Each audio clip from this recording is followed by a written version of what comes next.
Bonjour à tous, l'objectif de cette vidéo est de vous montrer comment faire du DevOps avec Oracle, et notamment grâce à un service appelé Developer Cloud Service. Première étape, on se connecte sur son dashboard Oracle Cloud. On voit qu'en ce qui me concerne, voilà, j'ai accès à différents services type database, Java, SOA, Application Container, c'est du Docker. Et ici, on va trouver un service qui s'appelle Developer Cloud Service qui va proposer un certain nombre de fonctionnalités totalement liées à DevOps.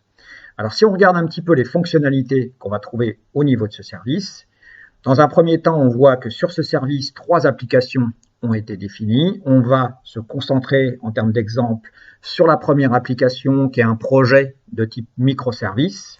Si je clique sur ce projet, donc on peut déjà dans le premier onglet, on observe tout un ensemble d'activités effectuées par l'équipe de développement sur le projet. Et donc on voit une URL Git, une URL Maven. Donc ça veut dire que ce service Developer Cloud Service va proposer un repository Git qui va permettre de gérer toutes les sources de ce projet de développement pour tous les développeurs et de façon très intuitive. Notamment, toutes les sources de mon environnement Eclipse vont se retrouver en un clic directement sur le cloud, géré dans ce repository Git ici. Si on regarde un petit peu le code, voilà, bon, on va retrouver toutes les sources du programme. On va pouvoir voir aussi toutes les modifications ayant lieu sur ce source.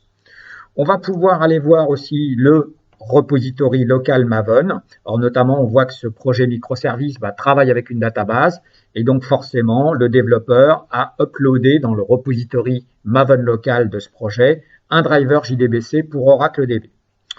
On va voir un onglet qui permet aux différents développeurs de partager du code d'exemple. Donc là, on voit par exemple un code qui permet l'appel d'un service REST. Okay. On va trouver un onglet qui permet notamment de faire des merges de branches Git. Alors ça, c'est vraiment typiquement du Git, c'est-à-dire que on va avoir une branche de développement correspondant à son code source principal. On va faire une correction de code et ensuite on va merger les deux branches. On va avoir aussi un onglet qui permet de déclarer un certain nombre de tâches et de les assigner à un certain nombre d'utilisateurs ou de développeurs travaillant sur le projet. L'intérêt, c'est que ça, c'est totalement intégré avec l'outil Eclipse. Alors, on voit ici que j'ai un plugin Eclipse pour Oracle Cloud et on voit que je peux récupérer les tâches qui me sont assignées directement dans mon outil de développement. De la même façon, on va trouver un onglet qui permet de faire du build, c'est-à-dire on va avoir un onglet qui, derrière cet onglet technologiquement, on va trouver du Hudson. On voit qu'ici, on a déclaré une tâche Maven dans cet onglet. Cette tâche Maven va permettre, par exemple, automatiquement, lorsque le source est publié, d'obtenir mon applicatif. Soit ici sous forme d'un jar, on voit, soit ici sous forme d'un zip. Une fois que mon applicatif a été construit, il va être déployé automatiquement sur mon container Docker. Donc chez Oracle, les containers Docker aujourd'hui sont gérés sur Oracle Application Container. On voit ici mon container Docker qui contient mon microservice employé.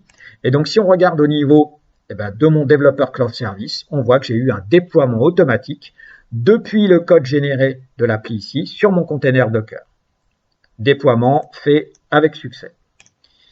On va trouver un wiki qui va permettre d'échanger tout un ensemble d'informations entre les développeurs. On va trouver un Scrum Board, donc là qui va permettre aux méthodes agiles de bien se mettre en place sur ce projet. Et enfin, on va trouver un onglet d'administration qui permettra de paramétrer tout un ensemble d'éléments ici par rapport à Developer Cloud Service. Donc voilà, Developer Cloud Service aujourd'hui chez Oracle, c'est le service qui vous permet de faire du DevOps. Merci pour votre attention.